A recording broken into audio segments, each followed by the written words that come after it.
E como foi esse momento pra você que recebe a mensagem e vê que, cara, seus irmãos, Meus como foi isso irmãos, pra você? irmãos de sangue, tá? De De pai, de, sangue, de sim. Foram pai, adotados, isso. São irmãos de pai e mãe, tá? sim, Não é só de pai ou de mãe. de pai e mãe. Pai e mãe. Então, Meu a conexão é Deus. muito mais forte. Como que foi? Eu fiquei louca. Eu fiquei louca, porque a verdade, Yang, o que acontece? Eles foram adotados não porque eles estavam numa boa condição, eles estavam numa condição muito ruim, Uhum. certo? Ingrid, por que você nunca procurou seus irmãos? Porque a realidade, o contexto familiar, por muitas vezes permaneceu o mesmo. Então, por que eu vou trazer os meus irmãos para um contexto que, em alguns pontos, é o mesmo da onde eles foram tirados, eles foram livrados, né?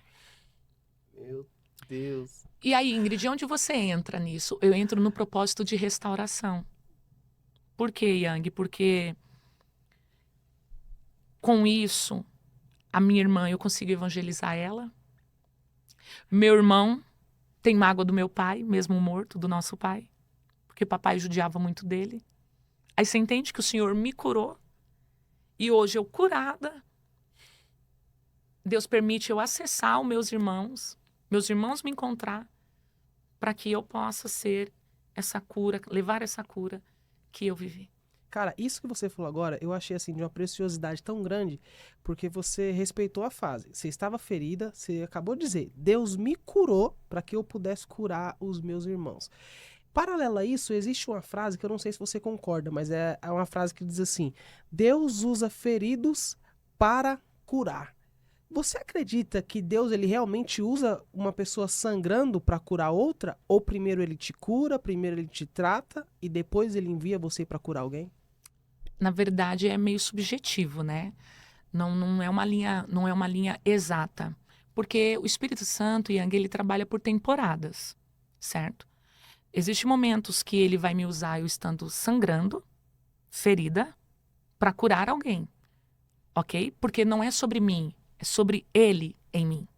Independente do estado que você está. Isso. Legal. Só que quando o nível já é mais hard, quando o nível aumenta, quando a gente vai falar sobre influência geracional, aí ele precisa estabelecer uma cura total, que foi o meu caso.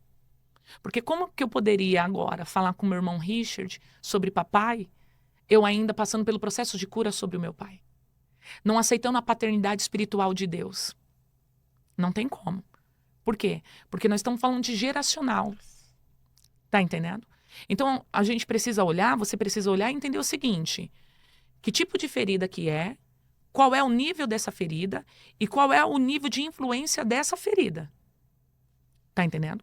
Se você entender isso, aí você vai compreender como trabalhar em conjunto com o Espírito Santo. Porque a gente é um grupo, a gente é uma irmandade. A Trindade trabalha junto, nós trabalhamos juntos com a Trindade. Entende? Então, o que, que o Espírito Santo quer fazer? Então, aí você tem que respeitar o seu limite, entender até onde você suporta, até onde você aguenta. Mas aí é onde entra a fé, né, Yang? Aonde entra a fé, né?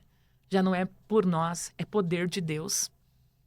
É poder de Deus, porque Paulo estava preso, ferido, ensanguentado, oh, aleluia. Meu E o Deus. carcereiro falou, o que, que eu posso fazer para ser salvo? E ele falou, crê, tu e a tua casa será salvo. Tá entendendo?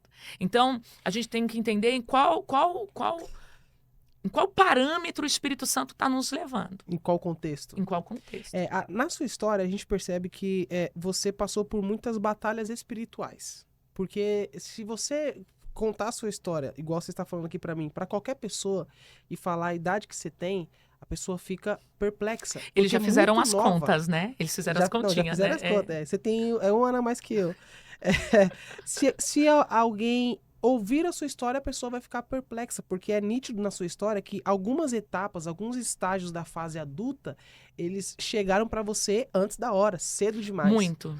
Ou seja, você veio desse lar que era tanto quanto conturbado, né? Uhum. Você, conforme você relatou, você tinha Disfuncional. muita dificuldade. As pessoas, o ambiente que você estava acostumado a viver era um ambiente muito pesado. Como, na sua visão, isso te moldou para você se tornar uma guerreira espiritual? Como que no mundo espiritual isso te tornou Uau. forte? Isso te credenciou? Legal essa pergunta. Você fazendo isso e falando para quem está nos ouvindo agora e para você, Yang, a conexão com pessoas é muito importante. Repito claramente, a conexão com pessoas vai pré-determinar onde você vai chegar e como você vai chegar. Ingrid Mariano não chegou aqui, tá aqui desse jeito, sozinha. Eu tive pessoas que a gente pode denominar como facilitadores. Todas as vezes que você quiser caminhar sozinho, você não vai chegar a lugar nenhum. Boa. Legal. O que acontece? Eu tive tia Neide. Tia Neide era amiga da minha mãe. Tá no Senhor, o Senhor já a recolheu. Tia Neide, eu lembro dela, quando eu ficava na casa dela, que ela me criou por um tempo, que eu não fui adotada, mas eu fui criada por um e por outro, um bom período, até mamãe se estabilizar financeiramente e emocionalmente. Eu lembro de tia Neide entrando no quarto, ligando o radinho da Renascer da Bispa Sônia Hernandes, naquela época, há uns 20 anos atrás. E tia Neide dobrava o joelho e passava a noite toda orando. E tia Neide falava em outras línguas espirituais. Eu não sei se você crê, mas as línguas a gente conseguia entender que não era uma língua só espiritual. Eu via a tia Neide falando numa fonética de língua japonesa. Tia Neide falando numa fonética numa língua americana, uma língua inglesa, numa língua árabe. Eu sabia que aquilo ali era algo sobrenatural. Tia Neide colocava a mão em mim. Então eu já era evangelizada por algumas pessoas em minha volta. Só que o que acontece? Há uma conspiração do mal. Há uma influência do mal. Não é somente uma família disfuncional. Há uma hereditariedade. A gente crendo ou não. Existe. Há uma herança maldita que acompanha. Ah, mas o Senhor se fez maldição por nós. Não. O Senhor se fez maldição por aqueles que crê nele como Senhor e Salvador. Então, se eu não creio nele como Senhor e Salvador, ele não se fez maldição por mim. Então, para hoje ter acontecido essa transformação, eu precisei de pessoas que me incentivassem, que me influenciassem. Pessoas que acreditassem em mim, porque hoje tem muita gente sofrendo porque as pessoas não acreditam nelas. Tem muita gente sozinha porque as pessoas não estão tendo mais paciência. Então, o que as pessoas precisam entender? Eu preciso me permitir ser ajudada. Eu preciso me permitir ser auxiliada. Eu me permiti todo momento. Eu fui molestada 2 vezes. Uma delas por alguém próximo. Tá entendendo? Eu já sofri tentativa de homicídio, já passei por feminicídio, violência doméstica. Já passei por racismo. Você tá entendendo? Só que eu permiti ser amada. Você tá entendendo? Eu encontrei muita gente ruim nesse caminho. Às vezes de eu entrar num centro religioso cristão e as pessoas olhar e dizer, lá vai a entidade da pomba. Você tá entendendo? E se de fato eu tivesse? Ninguém tinha coragem de me libertar? Ninguém tinha coragem de arrancar de mim como Jesus arrancou de Maria Madalena 7 espíritos? E ela se tornou dele uma discípula e mantenedora do seu ministério? Jesus é o único que pega o que não presta para se tornar alguma coisa. Jesus é o único que pega o que está no lixo e coloca no luxo. É muito bom pegar o que está pronto. É muito bom pegar o que já está ok. É muito bom pegar o que já está andando. Mas o que pegar o que está do zero, o que está caído, nem o diabo pega o que não presta. Nem o diabo pega o que é ruim. O diabo só pega o que é bom, o que está dando certo. Jesus não. Jesus pega o que está dando errado e faz dar certo. E eu quero profetizar sobre a tua vida, não importa onde você esteja e como você está.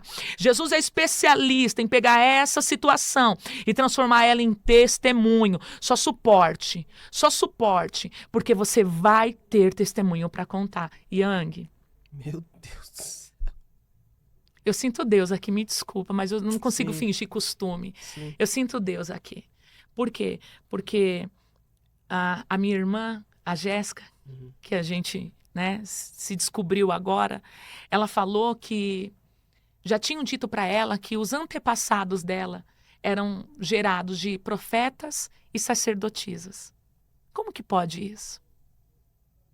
Ela é meio esotérica, né? Então, ela fala assim que ela olha para os céus, para Vênus, e ela falou assim, eu sabia que tinha algo me cobrindo, me protegendo.